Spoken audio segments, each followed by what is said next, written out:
বাকি অংশটা নিচেরটা ধরছে। আর আমি যখন স্ল্যাবটা ধরছি তখন কিন্তু আমি বিমের অংশটা ধরি নাই, এটা খেয়াল করে দেখো, কারণ আমি ক্লিয়ার অংশটা রাখছি। যেভাবেই করো না কেন খেয়াল করবে যে তোমার ক্যালকুলেশনের মধ্যে কোনো জিনিস যেন ডাবল ক্যালকুলেশন না হয়, ডাবল করলে একটু বেশি এসে যাবে। আচ্ছা, এনিওয়ে আমরা আবার শুরু করি।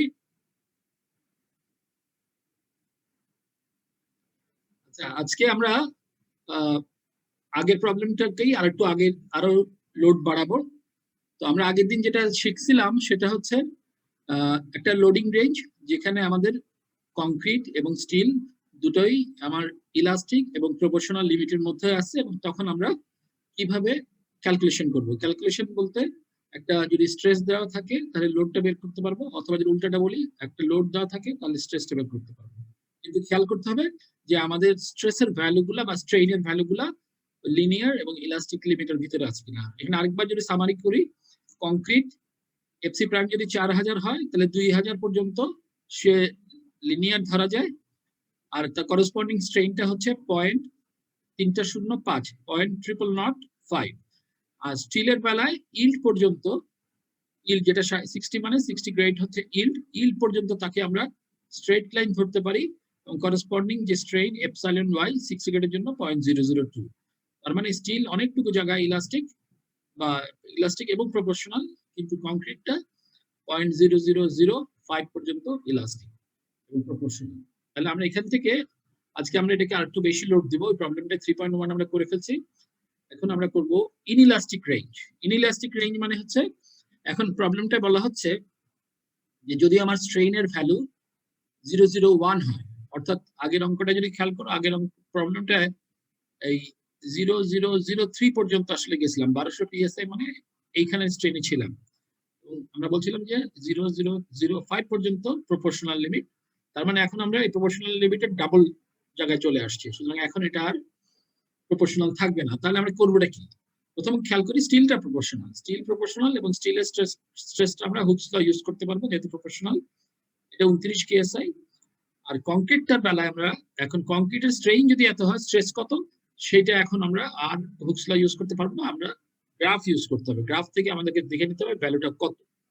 গ্রাফ আছে আবার দুই রকম, একটা হচ্ছে কংক্রিট যদি আস্তে আস্তে লোড করি, যেটা রিয়েল কনস্ট্রাকশন সিচুয়েশন, সেটা একটা স্ট্রেস স্ট্রেইন ডায়াগ্রাম দেয়। আর যদি আমি খুব তাড়াতাড়ি টেস্ট করি, যেটা ল্যাবে সাধারণত হয় যে 2 মিনিটের মধ্যে টেস্ট করে ফেললাম, সেই ক্ষেত্রে কিন্তু আমার রেজাল্ট গুলা বেশি আসবে, স্ট্রেংথ গুলা বেশি আসবে। হ্যাঁ, সেটা আমরা মাথায় রাখছি। এবং আমরা যদি খেয়াল করি, আমরা গ্রাফে যদি চলে যাই, তাহলে প্রথমে আমরা দেখতেছি, আমি একটু বড় করে নিই, তোমাদের কিছু বলতেছো না, সেটা হচ্ছে প্রথমে যদি দেখিনি আমরা যে আমাদের এক্সটার্নাল লোডটা হবে ইন্টারনাল কংক্রিটের যে ইন্টারনাল ফোর্স ডেভেলপ করছে, স্টিলে যে ইন্টারনাল ফোর্স ডেভেলপ করছে তার সমান। এটাই হচ্ছে ইকুইলিব্রিয়াম ইকুয়েশন। এখান থেকে এফসি এসি স্ট্রেস এরিয়া যোগ করলাম। তাহলে আমরা এবার এই যে এফসিটা, এই ভ্যালুটা আমরা এই গ্রাফ থেকে দেখি। এটা ফার্স্ট লোডিং এর যে আমার গ্রাফটা কোথায়, এই যে গ্রাফটা এখানে দেখো, আমাদের 001 এর জন্য যদি আমি ফার্স্ট লোডিং করি তাহলে এটা হচ্ছে এইখানে, এই ভ্যালুটা এটা কত হচ্ছে 3200। যদি স্লোটা দেখে রাখি, স্লোটা মনে হয় এইখানে কোথাও 2400 বা কত আসে ওরা ধরছে দেখি। তাহলে ওরা ধরছে যে ফার্স্ট লোডিং এ 3200 পর্যন্ত যাচ্ছে ফর 001, আর স্লো লোডিং এর বেলায় 2400। বাকিটা তো এখানে তো 2900 ঠিক আছে, স্টিলের 2900 ঠিক আছে, আর স্লো লোডিং এ 29,000 ঠিক আছে, 29,000 পিএসআই। তাহলে এখানে আমরা নেট এরিয়া দিয়ে গুণ করলাম, স্টিলের এরিয়া দিয়ে গুণ করলাম, তাহলে আমরা ফোর্সটা পেলাম। এখানে দেখার বিষয় হচ্ছে প্রথমে একটা খেয়াল করি, আমরা ভ্যালুগুলো খেয়াল করি। দেখো ভ্যালুগুলো কিন্তু 1178 কিপ।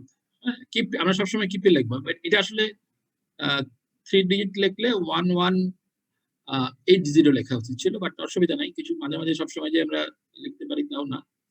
এখানে এখন পর্যন্ত কংক্রিটটাই অনেক বেশি নিচ্ছে, স্টিলটা কম্পারেটিভলি কম নিচ্ছে, কংক্রিটটাই বেশি নিচ্ছে। আর যদি আমরা স্লোতে করি তাহলে দেখা যাচ্ছে লোডটা একটু কম, ওই 1100 জায়গায় 1180 জায়গায় 927, একটু না বেশ কম।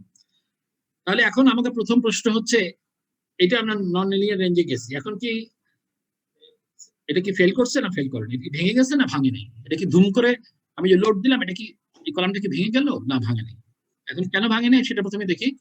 যে 001 আমরা জানি যে 001 ভাঙার কথা না। আমরা যদি ছবিতেও দেখি, দেখো এই পর্যন্ত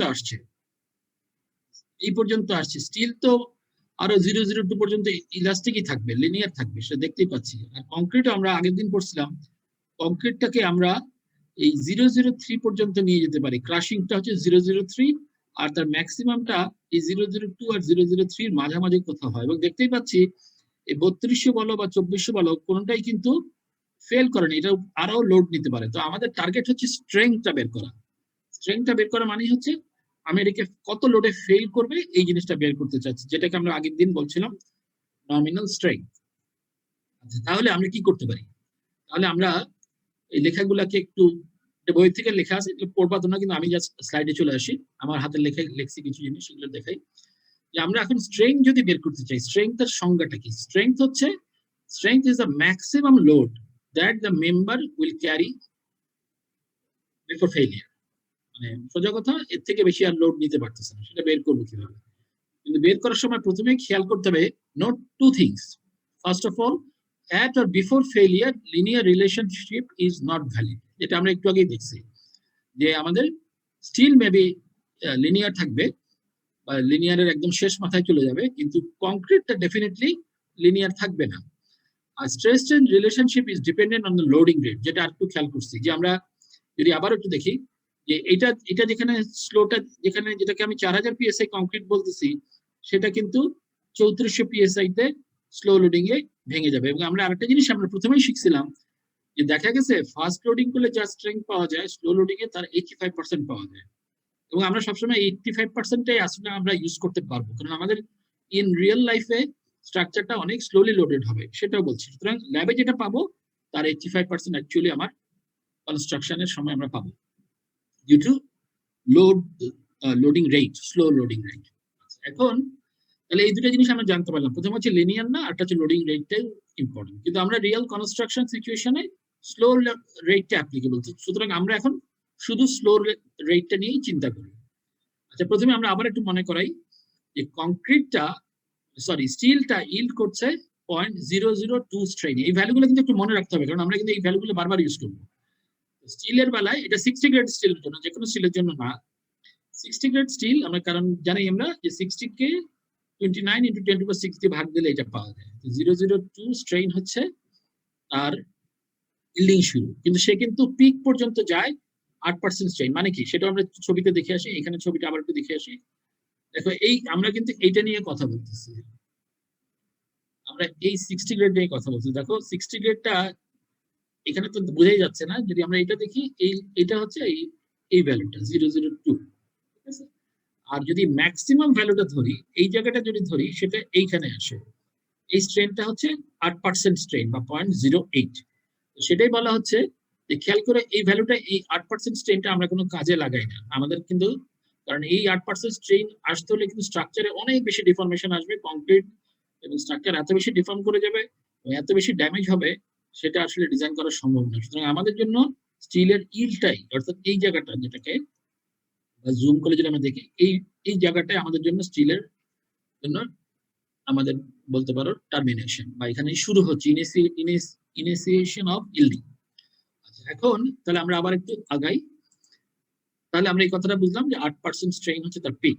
আর কংক্রিটের বেলা এটাও সামারি করে একটু আগে বলছি, কংক্রিট ফেলস বাই ক্রাশিং। কংক্রিটটা হঠাৎ করে ফেল করে, ইল্ডিং হয় না, ক্রাশিং অ্যাট অ্যাবাউট 0.003 স্ট্রেইন। আচ্ছা, এখন তাহলে এবার আমরা আমাদের ওই কলামটা, যে প্রবলেমটা করতেছিলাম, এই প্রবলেমটাকে আমরা আরেকটু বাড়াই, আরেকটু স্ট্রেইন দিই। হ্যাঁ, স্ট্রেইন দিয়ে আমরা মনে করলাম স্টিলটাকে ইল্ডে নিয়ে গেলাম, স্টিলটাকে আমি ইল্ডে নিয়ে গেলাম, তাহলে স্টিলের ইল্ড হচ্ছে এত। এখন কি ফেল করবে না করবে না আমরা একটু দেখি। এবার যদি স্টিলের যদি স্ট্রেইন হয় 0.002, কংক্রিটের তো সেম স্ট্রেইন হবে, যেহেতু পারফেক্ট বন্ডিং আছে। তাহলে এখন কংক্রিটের স্ট্রেস কত হবে? আমরা এখন আমাদের স্লো রেটটা ইউজ করি, কারণ আমরা এখন স্ট্রেংথ নিয়ে আলাপ করতেছি। স্লো রেটে যদি আমরা যাই, দেখবো আমাদের গ্রাফটা, আবার যাই গ্রাফে,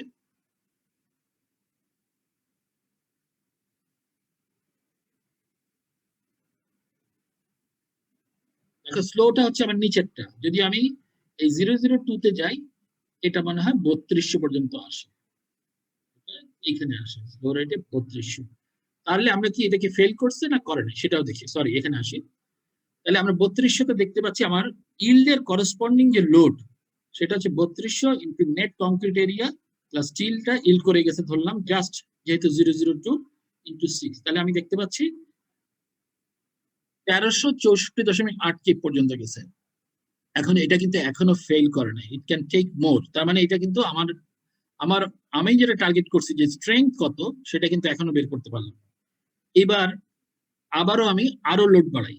এখন কথা হচ্ছে লোড বাড়ালে স্টিল কিন্তু ইল্ড করছে, স্টিল কিন্তু 002 ইল্ড করার পরে এটা হরাইজন্টাল হয়ে যাচ্ছে, এটা কিন্তু 003 পর্যন্ত যেতে পারবে, শুধু 003 না আরো অনেক পর্যন্ত যেতে পারবে, একটা পর্যায়ে গিয়ে এটা হার্ডেনিং হবে আমরা দেখছি। তাহলে আমরা আরো এটাকে 003 পর্যন্ত নিয়ে গেলাম মনে করো। তাহলে 003 ডান দিকের এই অংশটা স্টিলের অংশটা বাড়তেছে না, স্ট্রেইন বাড়তেছে কিন্তু স্ট্রেস বাড়তেছে না, বিকজ ইট ইজ ইল্ডিং। কিন্তু বাম দিকে যে কংক্রিটের কন্ট্রিবিউশনটা আমরা দেখতে পাচ্ছি 3200টা বেড়ে ম্যাক্সিমাম 3400 পর্যন্ত যায়। কারণ কি? কারণ 3400টা আমরা অলরেডি জানি 4000 PSI কংক্রিটের ম্যাক্সিমাম হচ্ছে তার 85% অফ 4000 which is 3400।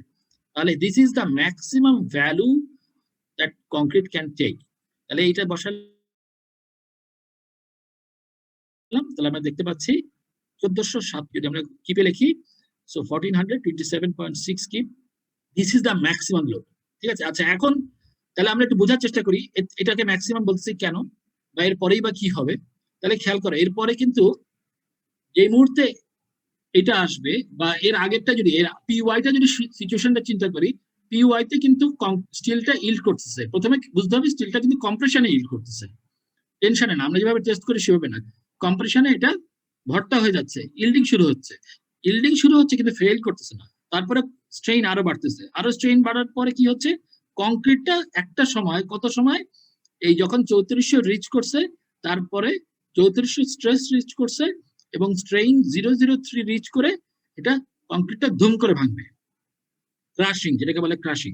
সেই সময় কি হবে, কংক্রিটটা যেই সময় ভাঙলো সেই সময় আমার এই প্রথম কম্পোনেন্টটা এই 3400 ইন্টু যেই কংক্রিট যে অংশটা নিচ্ছিল এই অংশটা ডিসঅ্যাপিয়ার করে গেল। এই অংশটা ডিসঅ্যাপিয়ার করা মাত্রই পুরো লোডটা চলে আসবে স্টিলের উপরে, তখন কিন্তু স্টিল আর এই লোডটা পুরো লোডটা নেওয়ার মতো ক্ষমতা স্টিলের নাই, এটা তোমরা বুঝতে পারতেছো।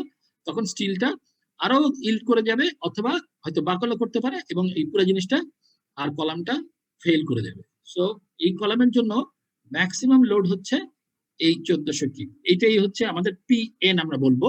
সো পিএনটাকে আমরা ওইভাবে বের করতে পারি অথবা সরাসরি আমরা এই ফর্মুলাতে লিখে ফেলতে পারি। দেখো ফর্মুলাটা যদি এখন দেখো তোমাদের পছন্দ হয় কিনা, তো ফর্মুলাটা হবে 0.85 বাই এফসি প্রাইম, কারণ এফসি প্রাইম যদি 4000 হয় তাহলে আমার 85% হচ্ছে, যারা আমার দাগগুলো একটু মুছে দিয়ে, তাহলে এফসি প্রাইম যদি ম্যাক্সিমাম হয় তাহলে কংক্রিট আসলে স্লো রেটে আমাদের মানে অ্যাকচুয়ালি স্লো রেটটাই হচ্ছে ইম্পর্টেন্ট, কারণ আমরা এই এফসি প্রাইমটা পাবো হচ্ছে ল্যাব থেকে আর 85%টা হচ্ছে আমি অ্যাকচুয়ালি ফিল্ডে পাবো। তাহলে এইটা হচ্ছে কংক্রিট ম্যাক্সিমাম নিচ্ছে আর এই অংশটা হচ্ছে স্টিল নিচ্ছে। স্যার একটু আগের স্লাইডে যাওয়া যাবে? হ্যাঁ অবশ্যই যাওয়া যাবে, কিন্তু আগে একটু আমাকে বলতে দাও, আমি বলে শেষ করি।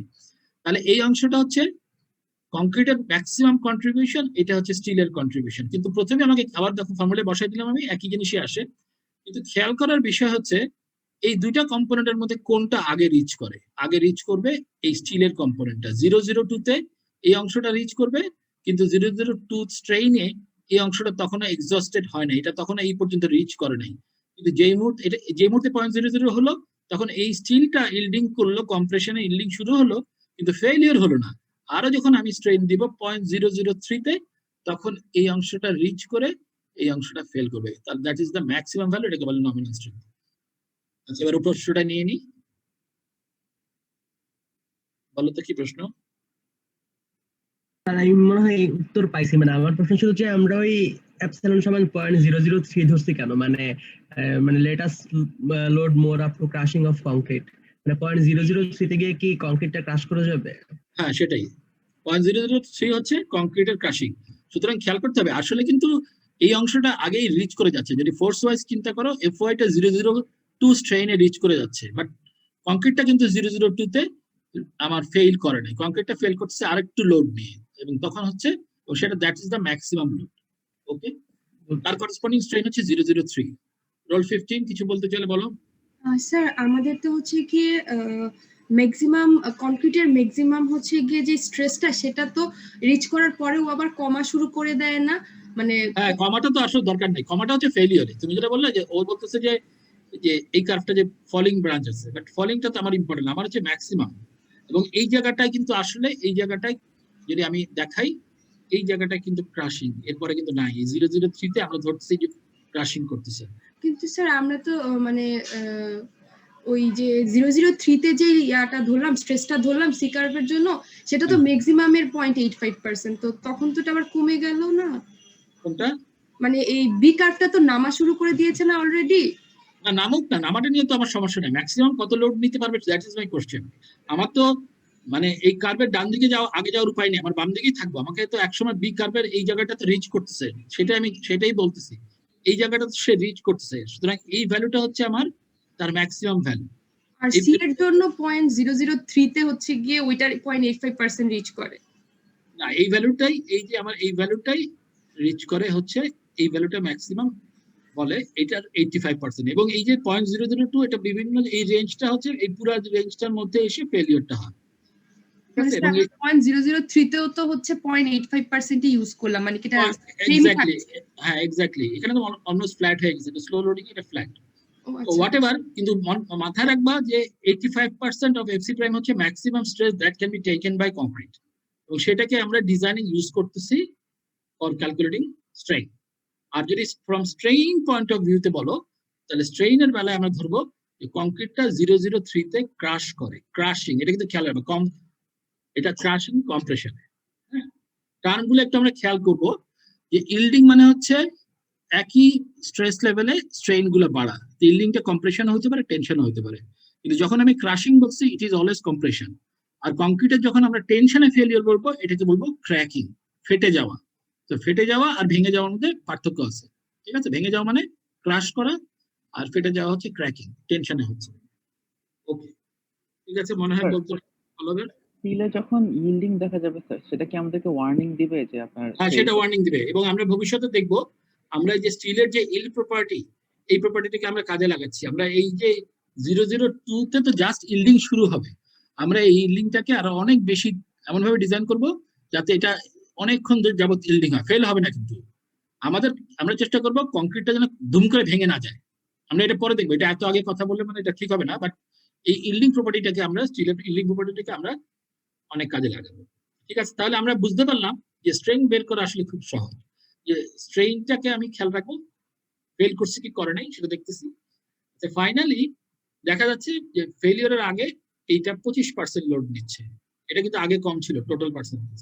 এবং একটা এই ভ্যালুগুলো একটু খেয়াল রেখে দেখো, কলামটা একটা, এটা কিরকম কলাম ছিল, সাইজ টাইজ মোটামুটি দেখো 1400 কিপ লোড নিচ্ছে, কম না কিন্তু, এটা হিউজ লোড, 1400 উপরে লোড নিচ্ছে। সুতরাং এগুলো ফিলিং পাওয়া দরকার আছে।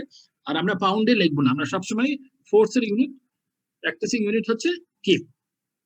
এবং পিএন বলা হচ্ছে মানে it is nominal strength. Nominal মানেই হচ্ছে ক্যালকুলেট, একটা সংজ্ঞা আছে, আমরা দেখি। Nominal strength refers to the strength of member calculated by accepted analysis method, যেটা আমরা এক্ষুনি করলাম। It is intended to convey that actual strength is bound to deviate to some extent from its calculated nominal value because of inevitable variations of dimensions, material properties, and other parameters. Design in all cases is based on this nominal strength, which represent the best available estimate of actual member strength. ঠিক আছে, বুঝতে পারছো?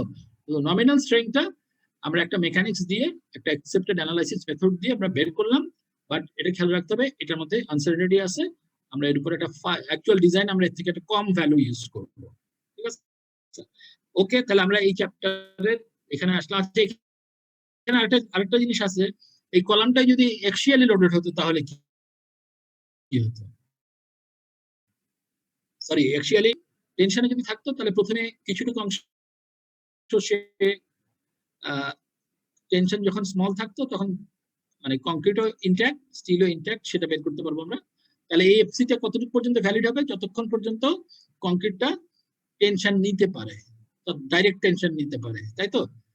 যখনই এটা কেটে যাবে, crack করবে, তখন আমার এই অংশটা ফার্স্ট কম্পোনেন্টে চলে যাবে, তখন আমার স্ট্রেসটা হবে এইটা, এই এফএসটা ই পর্যন্ত নিতে পারবে। সুতরাং একটা কলামের আমি যদি কলামটাকে যদি টেনশন দিই অর্থাৎ টান দিই, তাহলে সেটা ম্যাক্সিমাম ফোর্স নিতে পারবে FYAST, অর্থাৎ সেখানে কংক্রিটের কোনো কন্ট্রিবিউশন নেই, ম্যাক্সিমাম লোড। তো কলাম সাধারণত টেনশনে থাকে না, তো আমরা জেনে রাখি।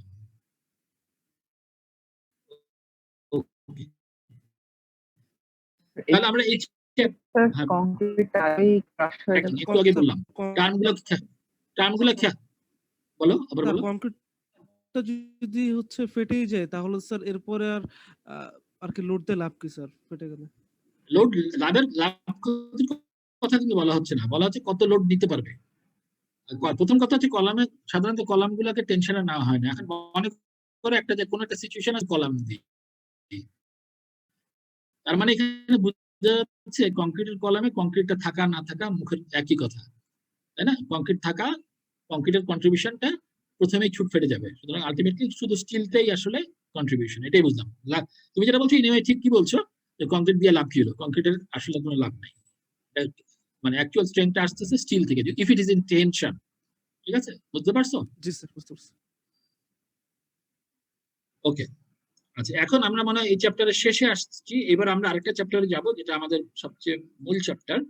সেটা হচ্ছে ইনফ্যাক্ট আমাদের আসলে চ্যাপ্টারটা রিঅ্যারেঞ্জ হয়েছে, এই অংশটা চ্যাপ্টার ইয়েতে আছে, চ্যাপ্টার 3 তে তোমাদের বইতে আছে। আমি যদি আমার স্লাইড এখানে চলে আসছে, এখানে আমরা আসলে ফ্লেক্সন নিয়ে এতক্ষণ পর্যন্ত আমরা রিইনফোর্সড কংক্রিটের ফান্ডামেন্টাল নিয়ে আলাপ করছি, কোথায় রড দিতে হয় সেগুলো বুঝছি, লোডিং সম্পর্কে আলাপ করছি। আমরা আসলে বলতে পারো স্টিল আমরা ওয়ার্মিং আপ, কিন্তু আমাদের মেইন এই কোর্সের শুরুটা আসলে একটা বিম ডিজাইন করা, বা বিম কিভাবে বিহেভ করে রিইনফোর্সড কংক্রিটের।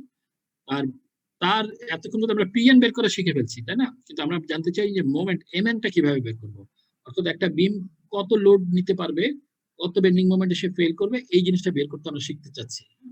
এটা যদি শিখতে চাই তাহলে আমরা যেটা দেখবো যে ফান্ডামেন্টাল যে অ্যাজাম্পশন, একটু আগে আমরা একটা জিনিস দেখছিলাম, কি কি ইকুইলিব্রিয়াম ছিল, তারপরে কি কি জিনিস ছিল, plane section, remain plane, perfect bonding, তারপরে স্ট্রেস স্ট্রেন রিলেশন, অনেকগুলো আমরা অ্যাজাম্পশন দিয়েছিলাম। এই অ্যাজাম্পশন গুলো ফান্ডামেন্টাল অ্যাজাম্পশন, এগুলো বিমের জন্য প্রযোজ্য। প্রথমে এটা বুঝতে হবে।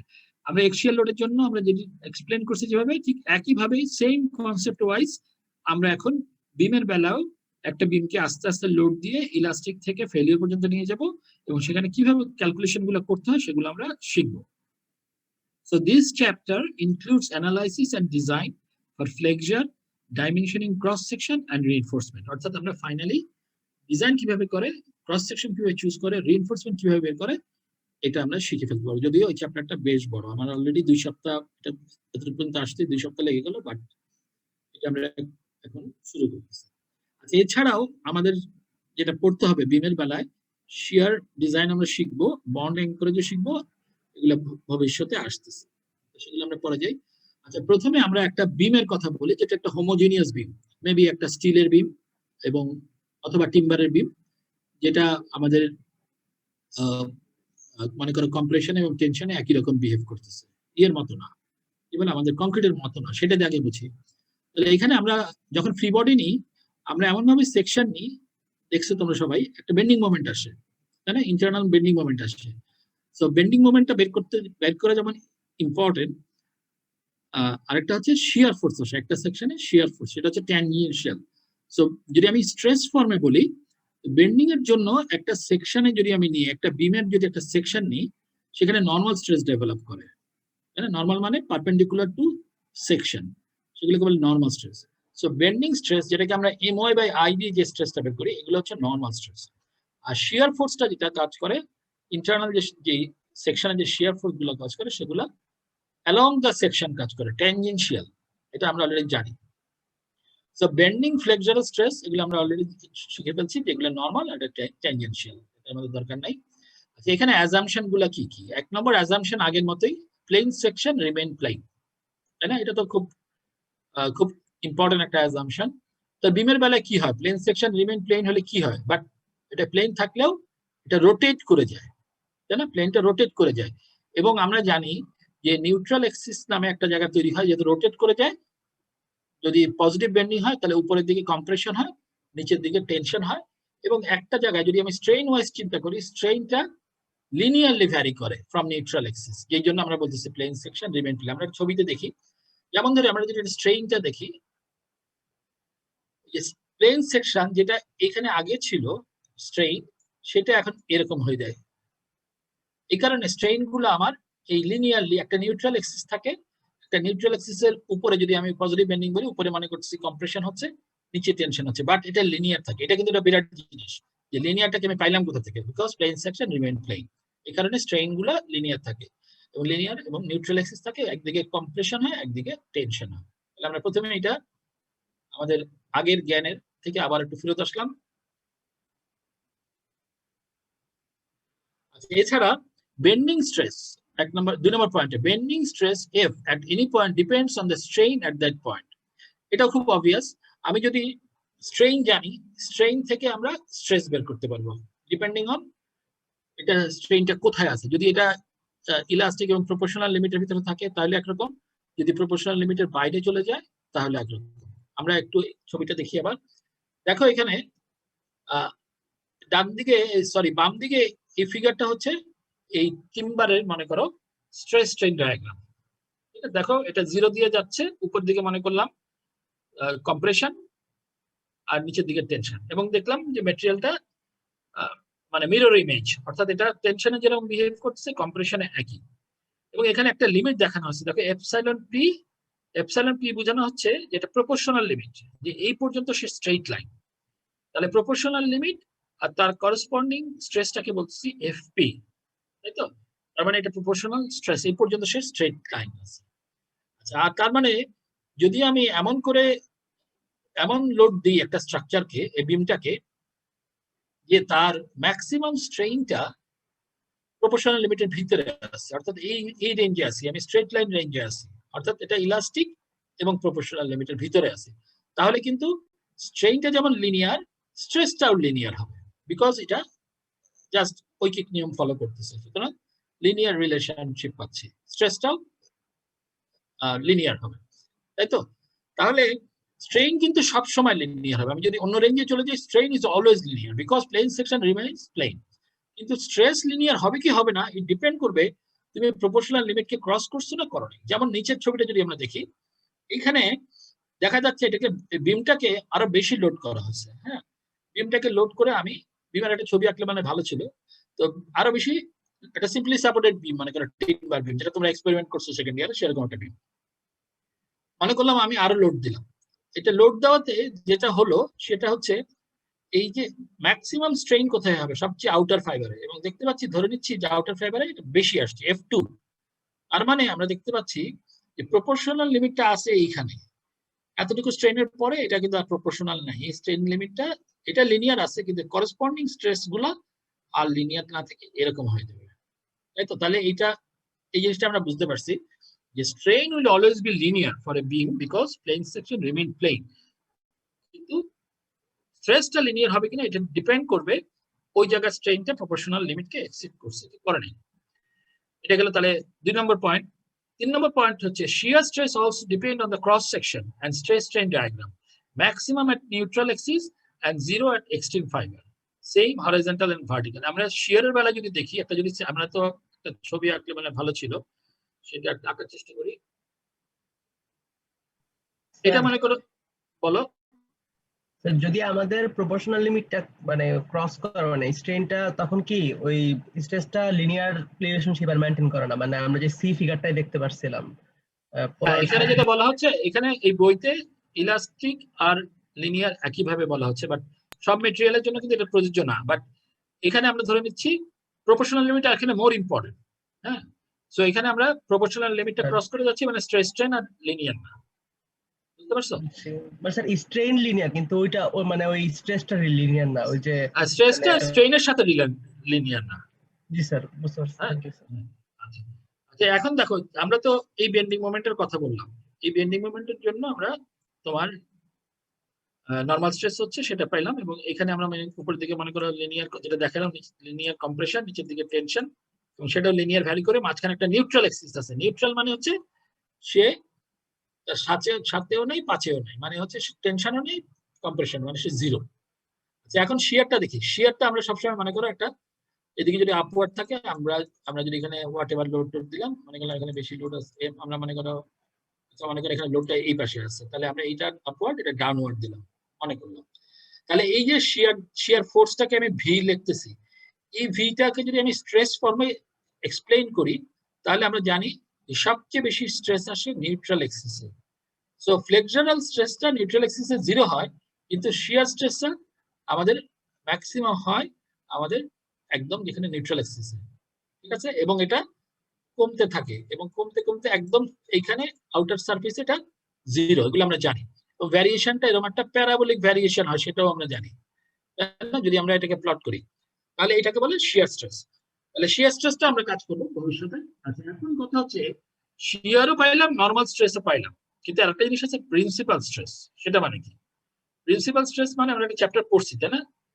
সেটা হচ্ছে আমি সেকশন গুলা এইভাবে নিচে দেখে না আমি এই দুটো পাইলাম, কিন্তু আমি যদি অন্যভাবে সেকশন নিতাম, কোনো প্লেনে আমরা শুধুমাত্র নর্মাল স্ট্রেস পাইতাম, সেগুলোকে বলে প্রিন্সিপাল স্ট্রেস। এবং সেগুলো বের করার একটা ফর্মুলা আছে, তোমরা এগুলো সব জানো, এগুলো নিয়ে আমি খুব বেশি কথা বলবো না, বাট আমরা একটা ছবি দেখাতে পারলে মানে ভালো হইতো, সেই ছবি আমি পরের দিন দেখাবো। সেটা হচ্ছে একটা বিমের মধ্যে ডিপেন্ডিং অন একটা কিভাবে সেকশন নিচ্ছি তার উপর ডিপেন্ড করে আসলে আমরা প্রিন্সিপাল স্ট্রেসটাকে আমরা প্লট করতে পারবো, তাই না, দেখাতে পারবো। সুতরাং আমরা যখন আমরা এই নর্মাল স্ট্রেস আর শিয়ার স্ট্রেস বলতেছি, এটা আসলে ডিপেন্ডেন্ট অন সেকশন। আমি ভার্টিক্যাল সেকশন নিচ্ছি না দেখেই না আমি এটা পাচ্ছি, বাট এটা কিন্তু যখন আমি ডিজাইন করবো, প্রিন্সিপাল স্ট্রেস ইজ অলসো একটা ইম্পর্টেন্ট প্যারামিটার, যেটা থেকে আমার খেয়াল রাখতে হবে। আচ্ছা, এখন তাহলে আমরা প্রথমে যেটা বুঝতে পারলাম যে আমাদের স্ট্রেস গুলো এইরকম। এটা হচ্ছে নর্মাল স্ট্রেস গুলো, যেটা বেন্ডিং এর জন্য যে স্ট্রেস গুলো হবে সেটা এখানে দেখানো হয়েছে। স্ট্রেইনটাও দেখানো হয়েছে, স্ট্রেইনটা সবসময় লিনিয়ার হবে, স্ট্রেসটা কিছুটুকু জায়গায় লিনিয়ার হবে, কিছুটুকু জায়গায় নন লিনিয়ার হবে। যে রেঞ্জে এটা প্রপোর্শনাল লিমিটকে ক্রস করছে তার আগ পর্যন্ত এই অংশটা সে স্ট্রেইট, এই অংশটা স্ট্রেইট, এরপরে গিয়ে এটা কার্ভ হয়ে যাচ্ছে। ওকে, তাহলে আমরা এটা বুঝে ফেললাম।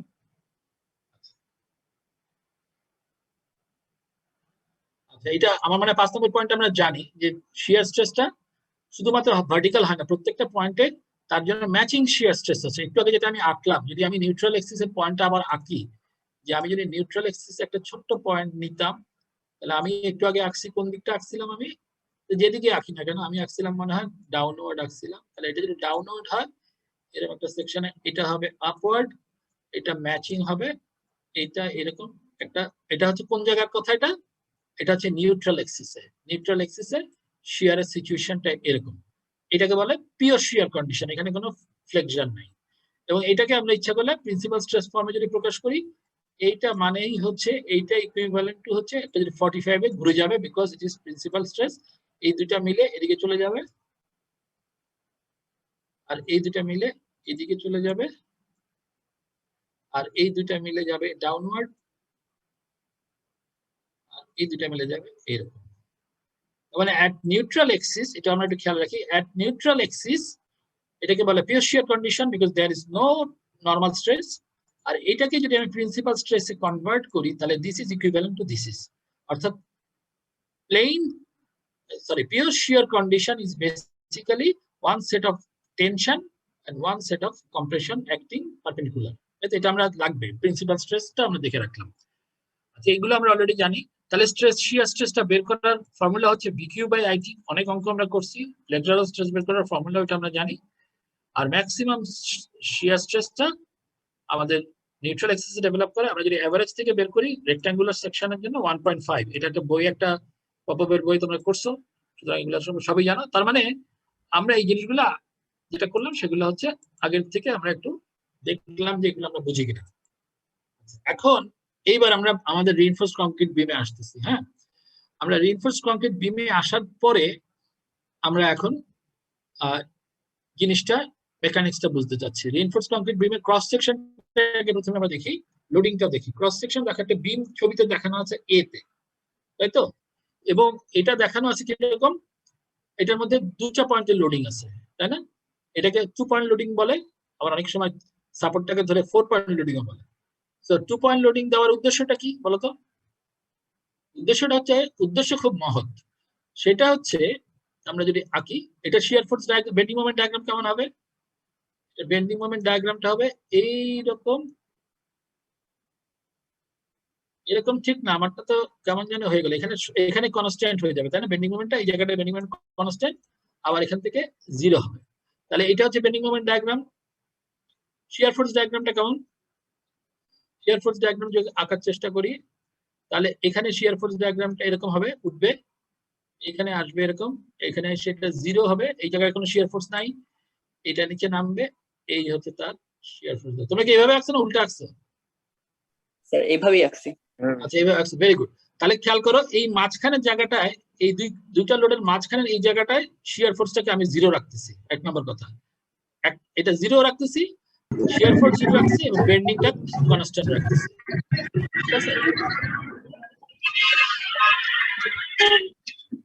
এই বন্ধ রাখা, সাউন্ড বন্ধ করো, নোমান সাহেব সাউন্ড বন্ধ করো। আচ্ছা এখন খেয়াল করো, এই লোডিংটা আমরা বুঝতে পারছি, শিয়ার ফোর্স বেন্ডিং মোমেন্ট কত। সেকশনটা একটু দেখে নিই, উইডটাকে বলছি বি, এটা যে কোনো জায়গায় যদি ক্রস সেকশন নিই এরকম দেখা যাচ্ছে, 3টা রড আছে, যে ডটেডটা হচ্ছে রড, সাইড থেকে দেখলে একটা লাইন দেখা যাচ্ছে, এই রডটা টোটাল ডেপথটাকে আমরা এইচ বলতেছি, এই ডিটা হচ্ছে এফেক্টিভ ডেপথ। এফেক্টিভ ডেপথ এই টার্মটা আমরা শিখে রাখি, এটা হচ্ছে কম্প্রেশন ফেজ থেকে টেনশন রডের সেন্টার পর্যন্ত রড, এটাকে বলে এফেক্টিভ ডেপথ, আমরা এটাকে ডি বলে ডিনোট করব, এফেক্টিভ ডেপথ। আচ্ছা এখন তাহলে প্রথমে যখন লোডটা অল্প থাকবে, সামান্য লোড দিচ্ছি, তখন কি হবে? যখন অল্প একটু লোড দিচ্ছি তখন স্ট্রেইন তো সবসময় এরকম, স্ট্রেইনটা এরকম, উপরে কম্প্রেশন স্ট্রেইন, নিচে টেনশন। আর যদি স্টিল লেভেলটা চিন্তা করি, স্টিল লেভেলও একই স্ট্রেইন হবে, ওই যেহেতু এখানে কংক্রিট স্ট্রেইন এতটুকু, কংক্রিট স্ট্রেইন যদি এতটুকু হয়, স্টিল স্ট্রেইন এতটুকু হবে, কারণ দুটোর মধ্যে পারফেক্ট বন্ডিং, তাই না? ওই দেখো আগের কথাটা আবার ফেরত আসলো।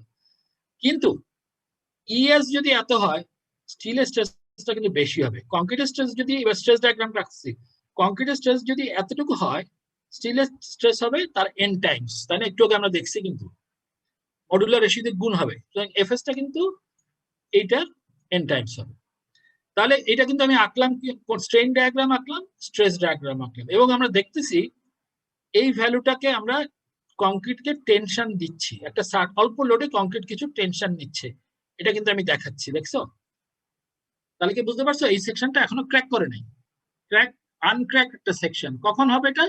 যখন লোড অনেক কম, হালকা লোড, এবং তখন এটা কংক্রিটটা ফেল করে নাই, টেনশনে ফেল করে নাই, টেনশনে ফেলটাকে আমরা বলি ক্র্যাকিং, ক্র্যাক করে নাই। তাহলে কখন ক্র্যাক করবে? যখন আমার এই ভ্যালুটা যেই মুহূর্তে একটা ভ্যালুকে এক্সিড করবে, সেই ভ্যালুটা হচ্ছে টেনশন স্ট্রেংথ। কংক্রিটের টেনশন স্ট্রেংথ আমরা জানি কত, জানো? কম্প্রেশনের মোটামুটি 10%, কিন্তু আসলে ফর্মুলাটা 10% না, আমরা ইউজ করব, আর আমরা এটাকে কংক্রিটের টেনশন স্ট্রেংথ বলবো না, আমরা বলবো এফ আর। আমরা তো এখন জ্ঞানী হয়ে গেছি, আমরা এখন নতুন নতুন টার্ম শিখবো, এফ আর বলবো। এফ আর বলতে বোঝায় কংক্রিটের মডুলাস অফ রাপচার। এটা কংক্রিটের টেনশন স্ট্রেংথটাকে কয়েকটা টার্মে বলে, যখন এটাকে এফ আর বলা হচ্ছে, এর এফ আর মানে হচ্ছে, কথাটা হচ্ছে মডুলাস অফ রাপচার, যেটা মানে হচ্ছে কংক্রিটের টেনজাইল strength in bending, direct tension না। এর আগে কিন্তু একটু আগে আমরা যদি একটা সিলিন্ডার, একটা কলামকে ডাইরেক্ট টেনশনে ছিঁড়ে ফেললাম, সেটা কিন্তু অন্য জিনিস ছিল, সেটা ছিল তোমার, আমি একটু অফ করে নিই, এক্সাল টেনশন ছিল, তখন এক্সিয়াল টেনশন ছিল, ওটাকে বলি আমরা ডাইরেক্ট টেনশন। আর যখন বেন্ডিং এ থাকে সেটাকে বলে modulus of rupture. Modulus of rupture মানে হচ্ছে টেনজাইল স্ট্রেংথ ইন বেন্ডিং, ঠিক আছে? এটা খেয়াল, দুটোর মধ্যে ভ্যালু একটু পার্থক্য আছে, এটা খেয়াল করো। আচ্ছা এফ, এটা মানে হচ্ছে, আমরা একটু যদি এটা লিখে ফেলি, এফ আর ইকুয়াল টু হচ্ছে 7.5 রুট ওভার এফসি প্রাইম। ওই যে আমরা একটা 57,000 রুট এফসি প্রাইমের একটা ফর্মুলা লিখছিলাম না, ওটাও ছিল একটা এম্পিরিক্যাল ফর্মুলা, আর এফ আর এরও একটা এম্পিরিক্যাল ফর্মুলা আছে, সেটা হচ্ছে 7.5 রুট ওভার এফসি প্রাইম, এবং এই ফর্মুলাগুলো সবই পিএসআই তে আসে, এটা মনে রাখবা। এফসি প্রাইমটা পিএসআই তে দিতে হয়, এফ আরটাও পিএসআই তে আসবে। আমরা এটা ফর্মুলাটা পরে আবার দেখবো, সুতরাং এখন মিস করে গেলে অসুবিধা নেই।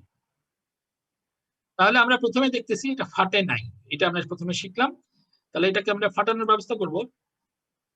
তাহলে আমরা আরেকটু লোড বাড়াইলাম, ঠিক আছে? আরেকটা লোড বাড়াইলাম, এবার খেয়াল করো, লোড বাড়াইলাম, স্ট্রেনটা একই রইল।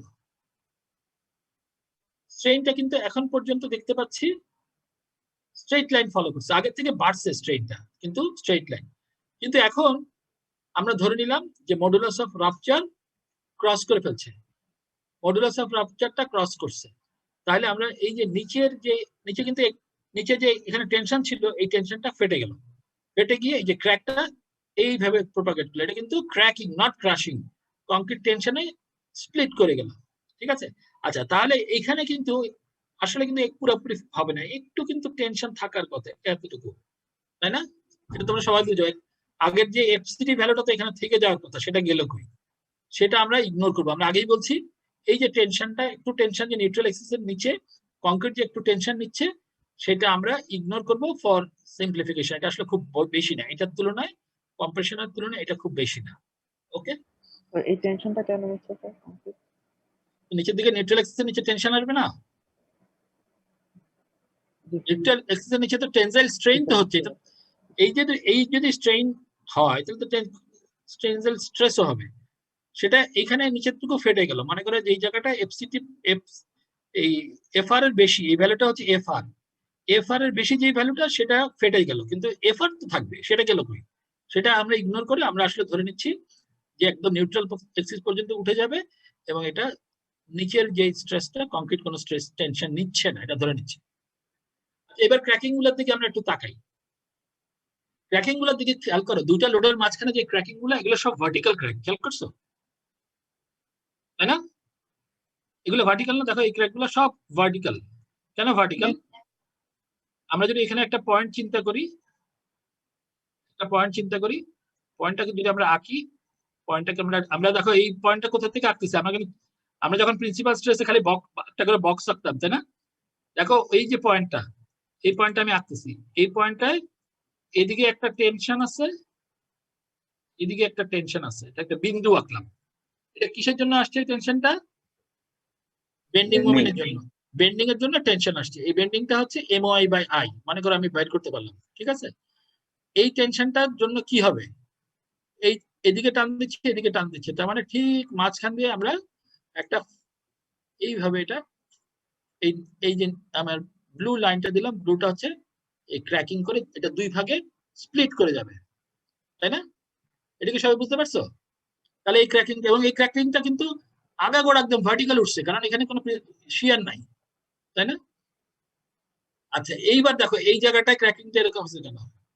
এই ক্র্যাকিংটা এরকম কাইট হয়ে গেল কেন? এখানে দেখো শুরু হয়েছে ক্র্যাকগুলা এইভাবে, এখানে শুরু হয়েছে কেন? এখানে শুধুই মাত্র প্রিন্সিপাল স্ট্রেস, এখানে কোনো এখানে শুধুমাত্র নর্মাল স্ট্রেস, বেন্ডিং স্ট্রেস, কোনো শিয়ার নাই। সুতরাং এটা ভার্টিক্যালি শুরু হয়েছে, কারণ আউটার ফাইবারে শিয়ারটা 0। কিন্তু যখন এটা উপর দিকে গেছে, তারপরে এখানে নিউট্রাল এক্সিসে নর্মাল স্ট্রেস নাই, কিন্তু এখানে কি আছে? নিউট্রাল এক্সিসে শিয়ার স্ট্রেস আছে, তাই না? শিয়ার আছে, নিউট্রাল এক্সিসে শিয়ার স্ট্রেস আছে। এবং আমরা একটু আগে দেখছি সেই শিয়ার স্ট্রেসটা মানেই হচ্ছে, যদি প্রিন্সিপাল স্ট্রেসে আমি কনভার্ট করি, আমরা কি পাইছিলাম? যে এইরকম একটা লাইন পাইছিলাম, তাই না? এবং এই ডিরেকশনে আমি পাইছিলাম কম্প্রেশন, এই জায়গাটায়, এই পয়েন্টটাকে যদি আমি আঁকি বড় করে, এইটা ছিল আমার, এখানে কোনো এখানে যদি আমি এরকম একটা সেকশন নিতাম, তাহলে দেখতাম এখানে, যদি এই পয়েন্টের কথা বলি, এখানে ফ্লেক্সুরাল স্ট্রেস আছে, কিন্তু সেটার জন্য এইখানে স্ট্রেস, কিন্তু এখানে স্ট্রেসটা হচ্ছে নিউট্রাল এক্সিস, কিন্তু নিউট্রাল এক্সিসের শিয়ারটা আমার অনেক, এবং সেই শিয়ারটাকে যদি আমি ঘুরাই, শিয়ারটা হচ্ছে এরকম। এই যদি হয় শিয়ার, তাহলে এখন ফাটবে কোন দিক দিয়ে? এবার ফাটাটাকে আমরা লাল করে দিই, এদিক থেকে টান দিচ্ছে, দেখো কোন দিকে, যেদিকে টান দিচ্ছে তাহলে তার 90 ডিগ্রি ফাটবে, তাহলে ফাটবে হচ্ছে এই লাইন বরাবর, এবং সেটাই আমাদের দেখানো হচ্ছে এই লাইনগুলো। তাহলে এই ফেইলগুলো হচ্ছে, এগুলোকে বলে ডায়াগোনাল টেনশন, এটা টানটা খেয়াল রাখি। তাহলে আলটিমেটলি বিমটাকে আরো আমরা লোড দিতে পারি, তাই তো? আচ্ছা এবার আমাদের কাজ হচ্ছে বিমটাকে ফাটানো, তাহলে আমরা আরো লোড দিলাম, আমরা একটা ভিডিও দেখবো। আচ্ছা বলো প্রশ্ন না গিয়ে নি। স্যার এখানে মাঝখানে যে অংশটাতে একদম সোজাসুজি ফাটতেছে, ওই জায়গাটা থেকে স্যার কোনো শেয়ার কাজ করতেছে না নিউট্রাল এক্সিসে? না, ওখানে প্রথম, আচ্ছা এই যে ও কিন্তু খুব মারাত্মক একটা প্রশ্ন করছে, তোমরা কেউ করতে পারো না। এখানে প্রথমেই আমরা দেখাইছি এখানে শিয়ার 0, শিয়ার ফোর্স ডায়াগ্রামটা খেয়াল করো, এখানে শিয়ার 0, তাই না? এখানে শিয়ার 0 করার উদ্দেশ্য হচ্ছে এখানে আমরা শুধুমাত্র ফ্লেক্সার রাখতে চাচ্ছি এখানে, সেজন্য বুঝতে পারছো আনসারটা পাইছো?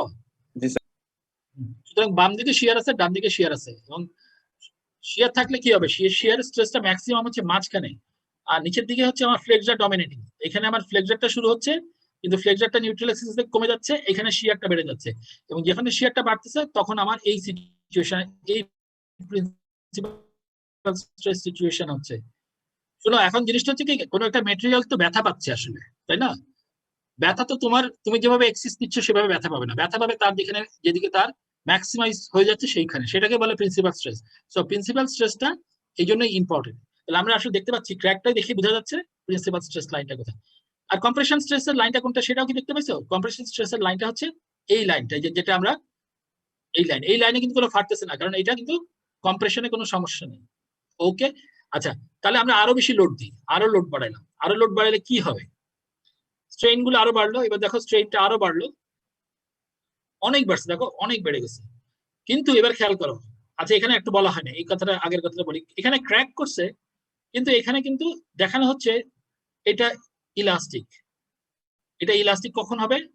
তাহলে আমরা বুঝতে পারছি কখন হবে, এই ভ্যালুটা অনেক কম, তার মানে এই এপসাইলন সি এর ভ্যালুটা 0.0005 এর কম, অথবা এফসি ভ্যালুটা এফসি প্রাইম বাই 2 এর কম, ততক্ষণ এটা লিনিয়ার। লিনিয়ার হবে কিন্তু ফেটে গেছে, ক্র্যাক করে গেছে, টেনশনে ক্র্যাক করছে।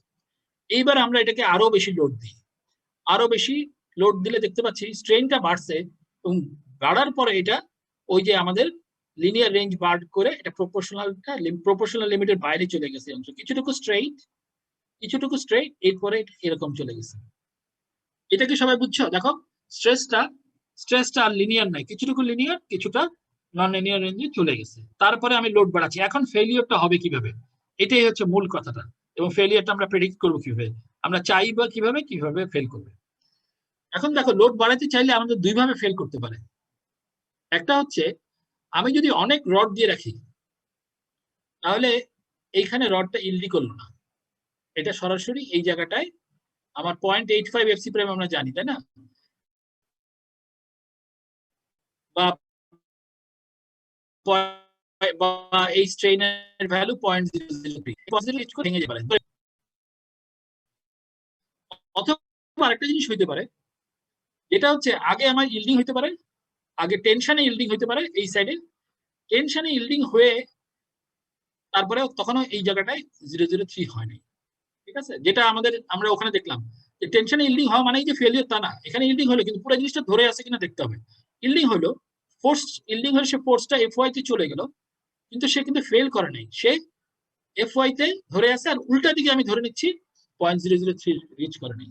তাহলে অল্টারনেটিভলি আরেকটা ফেলিয়ার হতে পারে যে ইল্ডিং হচ্ছে, ফেলিয়ার হচ্ছে না, কংক্রিটটা ক্রাশ করে নাই। তাহলে ফেলিয়ার দুইভাবে ইনিশিয়েট করতে পারে, এক হচ্ছে কংক্রিট সরাসরি দুম করে ভেঙে পড়ে যেতে পারে, অথবা আরেকটা হতে পারে স্টিলের ইল্ডিং শুরু হতে পারে। ওকে, এটাকে সবাই বুঝতে পারছে এ পর্যন্ত? স্যার সেকেন্ড ফেলিওর স্টার্টিং ওয়েটা একটু আরেকবার বলবেন? মানে দুইভাবে ফেল হতে পারে। প্রথমে একটা জিনিস খেয়াল করো, একটা হচ্ছে আমি ডিপেন্ডিং অন মাই ডিজাইন, সেটা আমরা পরে দেখবো যে কিভাবে আমরা ডিজাইন করবো। এক হতে পারে যে মনে করো আমার এই এমন ভাবে আমি ডিজাইন করছি যে এটা ইল্ডিং এ যায়ই নাই, এটা এপসাইলন এসে যায় নাই, এইটা আমার 0.003 তে আগে চলে গেছে। তখন কি হবে? তখন সরাসরি এটা ধুম করে বিমটা ভেঙে যাবে। কোথায় ভাঙবে? কম্প্রেশন জোনে। কিভাবে ভাঙবে? কম্প্রেশনটা ক্রাশ করবে। এটা হচ্ছে ওয়ান মোড অফ ফেলিয়ার, তাই তো? দ্বিতীয় মোডটা কি? যে আমি এমন ভাবে ডিজাইন করলাম, কিভাবে ডিজাইন করবো সেটা পরে আসতেছি। আমি এমন ভাবে ডিজাইন করলাম যে আগে আমার এপসাইলন সি এর আগে আমার এটা এপসাইলন ওয়াই তে রিচ করে গেল, তাই তো? তখন কি হবে? তখন এটা ইল্ডিং হবে, কিন্তু ইল্ডিং মানে কিন্তু ফেলিয়ার না। আমরা আগের প্রবলেমেই দেখছি 0.002 রিচ করে যাওয়া মানে যে ভেঙে যাবে তা না, তখনই যেটা ফেল করে যাবে তা না, এর থেকে বেশি লোড নিছিল, 0.003 পর্যন্ত নিয়ে গিয়ে ফেল করাইছিল। এখানে কিন্তু তা না, এখানে প্রথমে খেয়াল করতে হবে, এখানে কিন্তু নিচের অংশটা টেনশনে আছে, উপর অংশটা কম্প্রেশনে আছে, এখানে ডিফারেন্ট। বাট এখানে খেয়াল করার বিষয় হচ্ছে এপসাইলন ওয়াই রিচ করা মানেই কিন্তু ফেলিয়ার না, এটা ইল্ডিং শুরু হলো। তাহলে প্রশ্ন হচ্ছে তাহলে ফেলিয়ারটা হবে কোথা দিয়ে? এটা জাস্ট আপাতত জেনে রাখো যে সেকেন্ড মোড অফ ফেলিয়ার যেটা বলছি ইল্ডিং এর মাধ্যমে শুরু হবে, সেটাও ইল্ডিং এর মাধ্যমে শুরু হলে কি হবে? ইল্ডিং হতে হতে এটা এক সময় মানে এই স্ট্রেনটা বাড়তেছে, আরো বাড়বে, এই বাড়তে বাড়তে কিন্তু এটা বাড়া মানে তো এটাও বাড়া, যদি আমাদের সবসময় একটা স্ট্রেট লাইন থাকবে, তার মানে এক সময় এই অংশটা দিয়ে ফেলিয়ার হবে। আলটিমেটলি যে কোনো বিম ফাইনাল ফেলিয়ারটা কম্প্রেশন জোনে ক্রাশিং এর মাধ্যমে হয়। এই জিনিসটা একবারে তোমরা বুঝে ফেলবে এটা আমি আশা করি না, কিন্তু জাস্ট আপাতত জেনে রাখো ফেলিয়ার তো দুই ভাবে হয়, একটা হচ্ছে কম্প্রেশনে ইনিশিয়েট করতে পারে অথবা স্টিলে ইনিশিয়েট করতে পারে। ঠিক আছে, আচ্ছা এবার একটু প্রশ্ন করো, নইলে আমরা ক্লাসটা শেষ করে দেবো। বেশিক্ষণ থাকবো না ক্লাস, আমার একটা ক্লাস আছে। আর এখানে মানে ইল্ড স্ট্রেন্থে যখন পৌঁছাচ্ছে স্টিলটা, তো তখন ইল্ডে পৌঁছানোর পরে তখন কি মানে মানে স্ট্রেস না দিতেই যে আমার স্ট্রেনটা বাড়তেছে আস্তে আস্তে, এটা মানে এটা কি স্ট্রেট লাইন রাখার জন্য তখন কি স্যার কম্প্রেশনে আমার স্ট্রেনটা অনেক বেড়ে যাচ্ছে, সেই জন্য ক্র্যাশ মানে হ্যাঁ crash এখানে করতেছে? না, এখানে তুমি যখন ধরো এপসাইলন ওয়াই হয়ে যাওয়া মানে কিন্তু ফোর্সটা কিন্তু ছেড়ে দিচ্ছে না, ওই ফোর্সটাই কিন্তু সে ধরে রাখতেছে। সে কিন্তু রডের মধ্যে 60 কেএসএ হয়ে বসে আছে, সে কিন্তু ফেল করছে না, কিন্তু সে লম্বা হইতে পারছে। সে কিন্তু আরো লম্বা হবে, মনে করো এখানে যতটুকু লম্বা আছে সে আরো লম্বা হবে, এরপরে আরো লম্বা হবে, এরকম লম্বা হইতে হইতে ওই যে যেটা দেখালাম আমরা ওই স্ট্রেইন হার্ডেনিং রেঞ্জে চলে যেতে পারে, তাই তো? এটা মনে করো 002 তে ইল্ডিং হয়েছে, এই 002 পর এটা 003 হইলো। আমরা প্রথম ধরে নিচ্ছি যে যখন 002 হয়েছে তখন উপরে এটা এই অংশটা 003 হয় নাই, ধরে নিলাম, মনে করো ইনিশিয়েটটা নিচে হয়েছে, কিন্তু পরে যখন এটা বাড়তে থাকবে একটা সময় এটা স্ট্রেট লাইন হয়ে এক সময় তো উপরে 0.003 হয়ে যাবে, তখন ফেলিয়ার হবে। তার মানে ফেলিয়ারটা ইনিশিয়েট করতেছে কিভাবে সেটা প্রথম কথা, ইনিশিয়েটটা উপরেও হইতে পারে নিচেও হইতে পারে, কিন্তু ফেলিয়ারটা সবসময় ফাইনালি কিন্তু উপরে হবে, এই কথাটাই বলতে চাচ্ছি। কিন্তু এটা প্রথমেই এটাই মূল কথা মনে করো না, এটাই মানে একটা বিমের ফেলিয়ারটা সবসময় এই জায়গাটা হবে ফাইনালি। ফাইনালি কথাটা খেয়াল করো, ইনিশিয়েট করতে পারে উপরে বা নিচে, এমন হতে পারে উপরে ইনিশিয়েট করে উপরেই ফেল ধুমু হয়ে যেতে পারে, অথবা নিচে ইল্ডিং শুরু হলো কিন্তু উপরে তখন 003 হয় নাই, আরো বাড়তেছে বাড়তেছে এক সময় 003 হয়ে শেষ হতে পারে। So final failure is always by crushing of concrete, এটা মনে রাখবা। কিন্তু ফেলিয়ারটা ইনিশিয়েটটা কংক্রিট দিয়েও করতে পারে, স্টিল দিয়েও করতে পারে। আপাতত আমরা এতটুকুই শিখব। জি। আচ্ছা, আর কোনো প্রশ্ন থাকলে করতে পারেন, আমি শেষ করে দিই। আচ্ছা তোমাদের ইয়েতে তোমরা কিছু প্রশ্ন করছিলে টিমে, আমি কিছু জবাব দিয়েছিলাম, তোমরা ওগুলো দেখো, নইলে আমরা ওগুলো নিয়ে পরে আবার আলাপ করবো, ঠিক আছে? ওকে, আর ক্লাস নোট যথারীতি আপলোড হচ্ছে এবং চেঞ্জ হচ্ছে, এটাও খেয়াল রাখো। আমি এখানে শেষ করে দিচ্ছি। আপনি যে টিমসে যে অ্যানসারটা দিয়েছেন ওই যে কলাম আর বিমের সাইজের ব্যাপারে, ওই যে হ্যাঁ, 25 ফিট, হ্যাঁ ও স্যার ওটা কি আমাদের কোশ্চেনে দিয়ে দেওয়া থাকবে যে হলো এরকম 7.5 ফিট 17.5 ফিট, নাকি আমাদেরকে বের করতে হবে? তোমাকে বের করতে হবে, তোমাকে বের করতে হবে, এটা তোমাকে তো বুঝতে হবে কোথা থেকে কোন দিকে লোড যাচ্ছে, সেটাই তো ইঞ্জিনিয়ারের কাজ। লোডটা কোন দিকে যাচ্ছে সেটাই তো বোঝার বিষয়, তুমি দেখেই বুঝতেছো না যে লোডটা কোন দিকে যাচ্ছে? জি স্যার, আমরা বুঝতে পেরেছি লোড কোন দিকে যাচ্ছে। হ্যাঁ, কিন্তু সেটা তো তোমাকে বুঝে অঙ্কটা করতে হবে, নট যে তোমাকে বলে দেবে যে কোথা থেকে কোন দিকে লোড যাচ্ছে। ওকে, এখানে দুটো প্রবলেমের মধ্যে একটু পার্থক্য আছে। আমি যেটা ক্লাসে করছি সেটা হচ্ছে 2 সিস্টেম, স্ল্যাবের মধ্যে কোনো জয়েস্ট নাই, তখন লোডটা দুদিকেই ট্রান্সমিট হচ্ছে। হ্যাঁ, কিন্তু যখন আমি চিকন জয়েস্ট দিকে লোডটাকে শুধু একদিকে নিয়ে যাচ্ছি, তখন কিন্তু এই 45 ডিগ্রিটা ভ্যালিড না, পুরো লোডটা ওয়ান ডিরেকশনাল বিমে চলে যাচ্ছে, যেটাকে আমরা এখানে গার্ডার বলছি। ঠিক আছে, তাহলে আমরা এখানে শেষ করি, আমরা পরে দরকার হলে আবার আলাপ করবো।